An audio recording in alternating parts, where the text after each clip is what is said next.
Are you aware of the fact that Vladimir Putin stole a Super Bowl ring from the owner of the Boston Patriots? And listen to this. Today, he stole Ricky Lake's Daytime Emmy. Guy's wacko. The guy is wacko.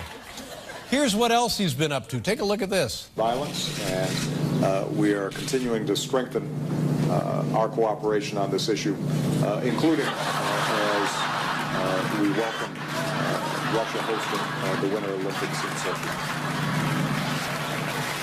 Honestly, what's the matter with the guy?